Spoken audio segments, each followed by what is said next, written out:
Hello guys, mumeze mute? Nizere ko aho muri hose mumeze neza muguwe neza. So tubaye ikaze kuri Wildland TV. Uyu munsi rero tugiye kugaruka ku bintu bikomeye cyane mu rukundo. Ewana, niba uri umusore cyangwa se niba uri inkumi, icyo nagusaba rwose ni ukubanza ukicara ugatuza, nta byo kuvuga ngo ngura scrollinga ngo ushyiremo indi video, kuko ino video irakugenewe. Ndetse nimba uri n'umuntu wubatse, ndabizi neza ko ino video ukeneye ko wagira undi muntu w'umushuti wawe utari wowe wubaka urugo w'umusore cyangwa se w'umukobwa, ukeneye kuba wayisharingaho agasobanukirwa neza ibi bintu. So mu by'ukuri tumaze iminsi twumva hirya no hino abantu benshi barimo kurira, abasore, inkumi, abubatse, basenye, bagize gute. Uyu munsi ngiye kugaruka kuri fact esheshatu buri muntu wese ukiri single cyangwa se ukiri umuseribateri akwiye kuba yagira gute, akwiye kuba yagenzura kuri mugenzi we bakundana, kugira ngo yicare asobanukiwe neza. Ese uru rugo tugiye kuzashinga cyangwa se tugiye kuzubaka, ese ubundi buriya rufite garanti cyangwa n'ubundi rwubakiye ku musenyi? Ntabwo nirirwa ntindaraho njya muri byinshi, reka mitemera ku kintu cya mbere. Nyaboneka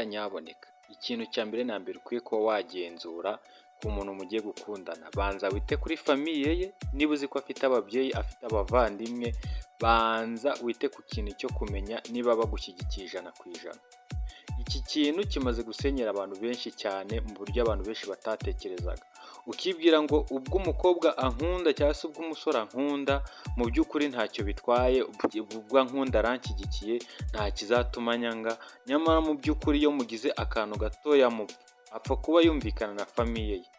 byanze bikunze azasubiza amaso inyuma, abone yuko bamukubuzaga bafite impamvu, atangire abagarukire. Kandi nyamara wenda ari nawe wari uri mu makosa, wenda ukaba wamucyashye cyangwa se ari akantu ka burebure mwari mupfuye, atangire yumvishe yuko cyangwa se famiye ye ikomeze ibe yamujya mu matwi, cyangwa se ikomeze kumutitiriza imubwira yuko utari ukwiriye kuba wabana nawe, bitume nawe yasubiza amaso inyuma, wenda se mu buryo butari bunakwiye, bitangire bizane agatotsi mu mubano wawe nawe, aribyo bishobora no kuba byavamo n'intandaro yo kuba mwadivorsa cyangwa se mwatandukana, nyamara we utarigeze ubibona cyangwa se utarigeze ubiha agaciro. Mu by'ukuri rero wikora ikosa ryo kuba washakana n'umuntu uzi neza ko famiye yiwe itagushyigikiye, kuko buriya famiye y'umuntu ni ikintu kinini cyane. Famiye y'umuntu isa naho ifite igice kinini gikomeye cy'ubuzima bwe, kubera yuko byanze bikunze ntabwo umuntu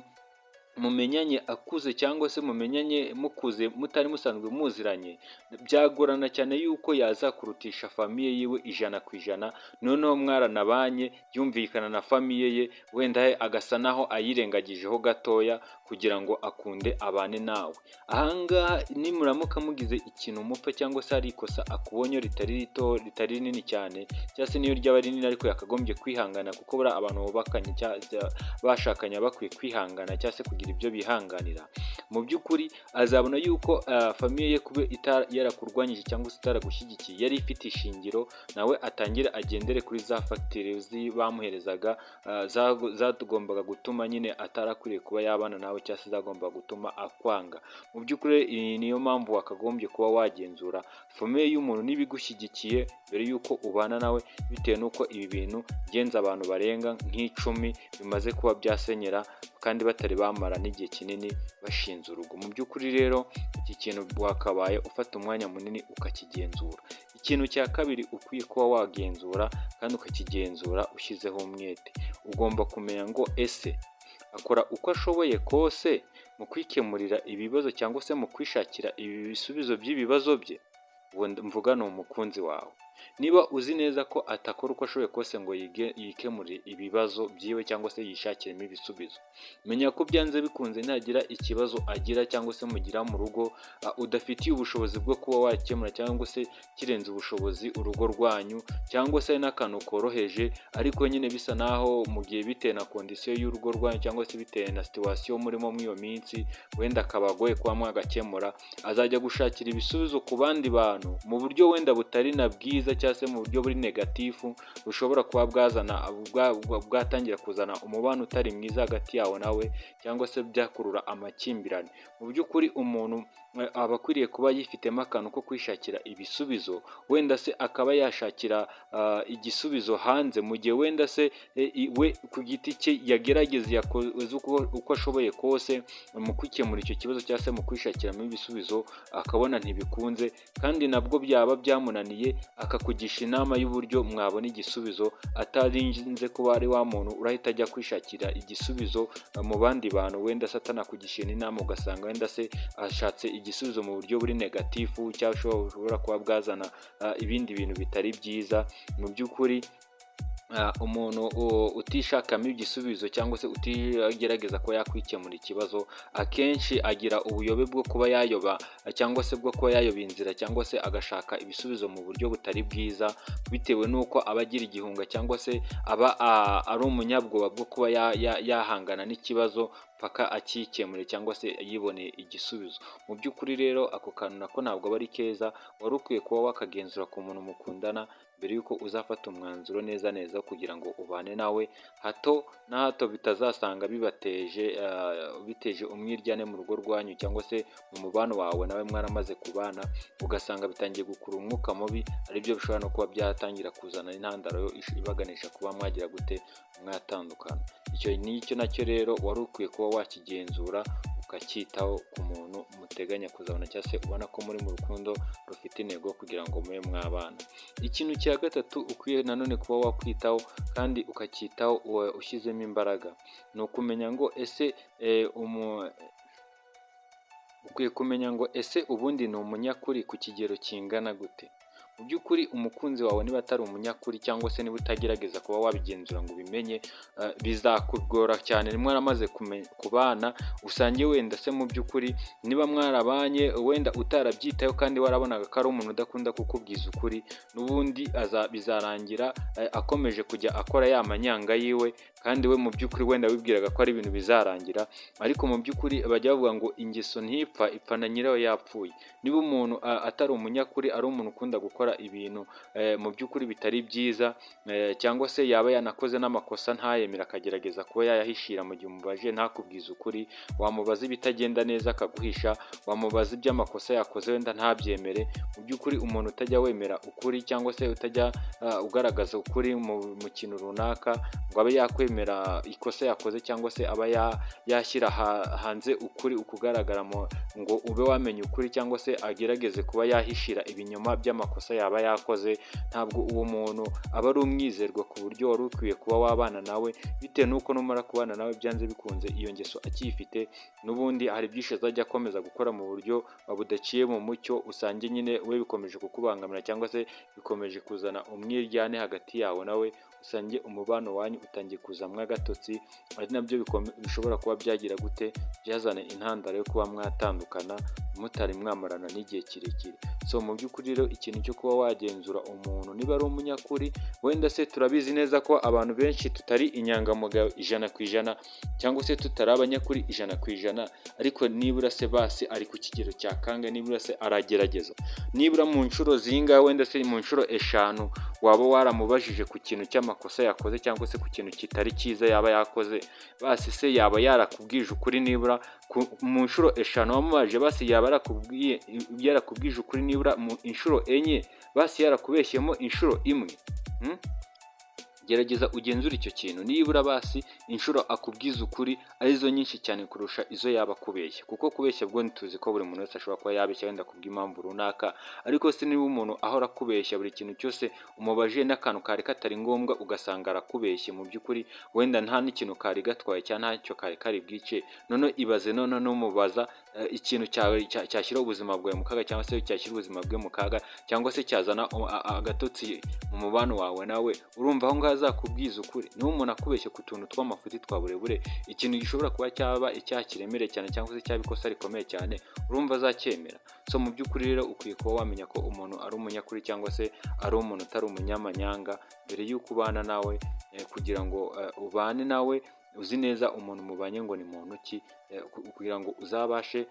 kuba wamanaginga kamere cyangwa se uburyo uzamenya ngo uyu muntu nimubaza ibi n'ibi n'ibi ndabizi neza ko ari bumbwize ukuri atari bumbeshye, cyangwa se ngo uhore uhangayikishijwe n'uko uzi ngo ari bukore ibintu by'amanyanga kandi ukaba uzi neza ko atari bubyemere, cyangwa se n'ibyo yaba yakoze bizima ube washidikanya kandi wenda hari ibyo ari n'ukuri. So mu by'ukuri rero iki kintu nacyo wakabaye ukigenzura.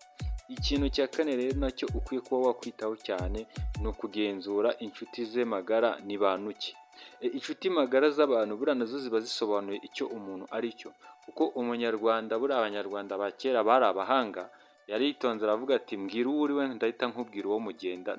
mbwira uwo mugendana ndakubwira uwo uri we. Mu by'ukuri rero kuvuga ngo mbwira uwo mugendana ndakubwira uwo uri we bisobanuye yuko niba ugendana n'abantu cyangwa se niba uri inshuti magara n'abantu b'abanyamico runaka, byanze bikunze iyo mico nayo hari ukuntu bayigusogongezaho ubyange cyangwa ubyemere, ariko nuko bimeze. Byanze bikunze iyo abantu muri inshuti magara ku mico bafite itari myiza, ushobora kuba utayadopta cyangwa se utayifata 100%, ariko uko byagenda kose uba ugomba kuyisogongeraho. Ntabwo ibyo bintu ushobora kubura. Mu by'ukuri rero imico y'abantu niba uzi ko atari myiza kandi ukaba uzi neza ko ari inshuti magara ze, babandi bita ntunsige, cyane cyane nk'abakobwa, buriya basore mujye mwitondera inshuti z'abakobwa bari inshuti z'abasheri banyu. Niba umukobwa ari inshuti yawe akaba afite undi mukobwa w'inshuti ye ufite imico yayindi koko ubona ko ari ya mico buri musore wese atifuza kuba yagira umukobwa w'inshuti ye umeze nk'iyo nshuti y'uwo mukobwa w'inshuti yawe, mu by'ukuri ikizima ni uko uwo mukobwa watangira ukamugenzura birushijeho, kuko byanze bikunze hari byinshi aguhisha, ashobora kuba asangiye cyangwa se ahuriho n'iyo nshuti ye, ariko we ukaba utabibona, kuko buriya abantu benshi bagira amabanga nk'ayo ngayo y'ibintu baba bakora biri mu mwijima cyangwa se bidafututse, ariko kugira ngo uzabitahure nyine bigusaba nawe kugenzura kandi ukagenzurana ubuhanga bukomeye cyane. So icyo kintu nacyo rero mwari mukwiye kucyitaho kandi mukajya mucyitaho cyane. Kimwe n'abasore buriya namwe bakobwa mujye mumenya ngo umusore niba afite inshuti z'abasore bagenzi be ariko ubona zidasobanutse ari za zindi nyine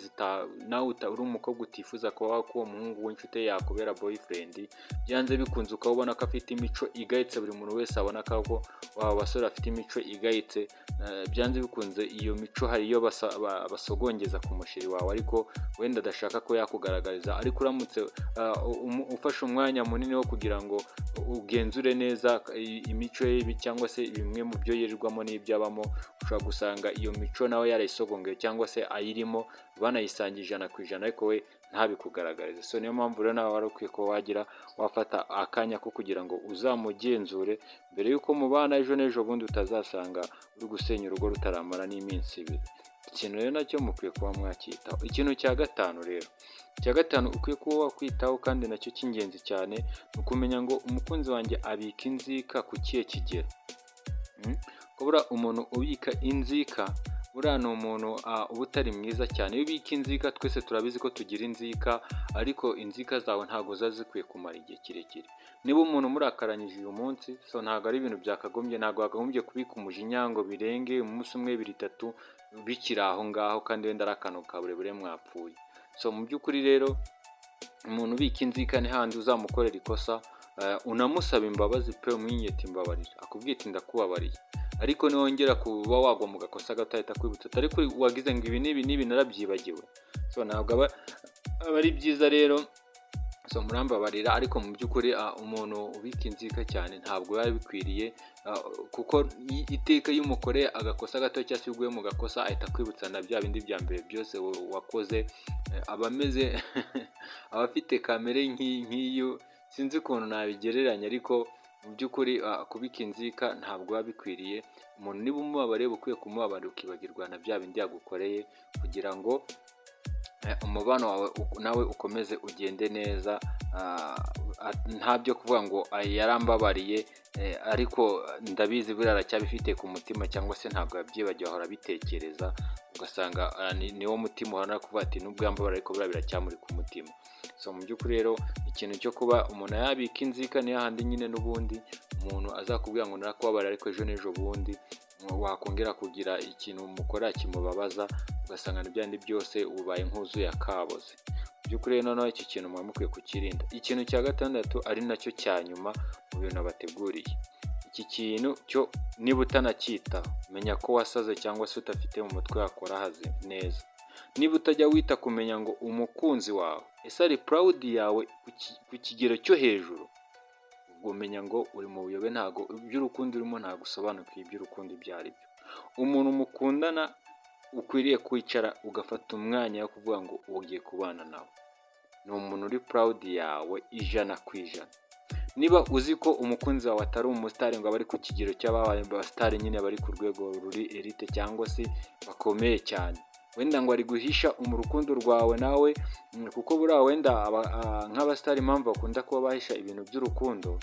akenshi baba bari kugira ni izina ryabo baba bashaka yuko abavuga ngo nindamuka wenda nshyize iby'urukundo rwanjye na runaka hanze, abantu bose bagahita batangira kubimenya.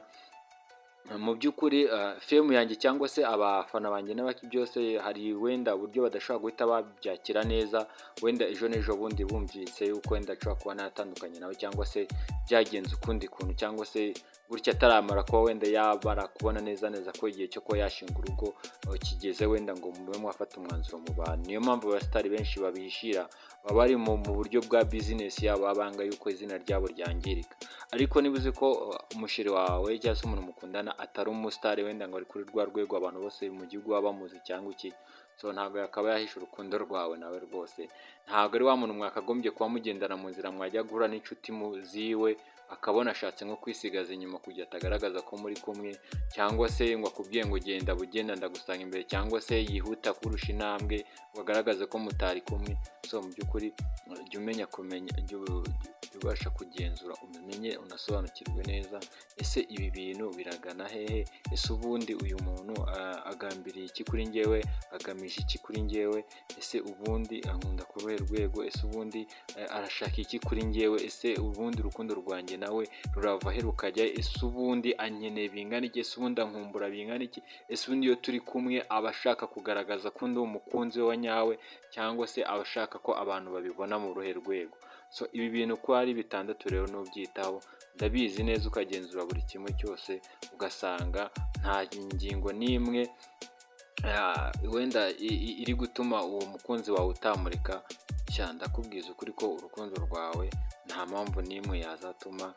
udakomezanya n'uwo muntu. Niba usanga mw'ibi bintu ko ari 7 nta na kimwe kimugonga, ko ari 6 nta na kimwe kimugonga, uwo muntu rwose uzaba ukwiriye kumubera uwiwe nawe akakubera uwawe akaramata. So mu by'ukuri rero kandi nizere yuko nawe ku giti cyawe niba ugenzura ibi bintu ku mukunzi wawe, nawe igenzure muri wowe, umenye niba nawe ibi bintu ntabitarimo kukugonga, umenye ko nawe ukwiriye kumubera umushiri umubereye. So reka ndekera aha ngaha rero, reka tuzasubire mu kindi kiganiro gikurikiyeho. Reka nizere ko wakoze like ndetse ukanakora share ndetse cyangwa se ukanaba wanakora subscribe niba wari mushya kuri channel. Reka tuzasubire mu kindi kiganiro. Imana ikomeze kurebe neza kandi kwishimira.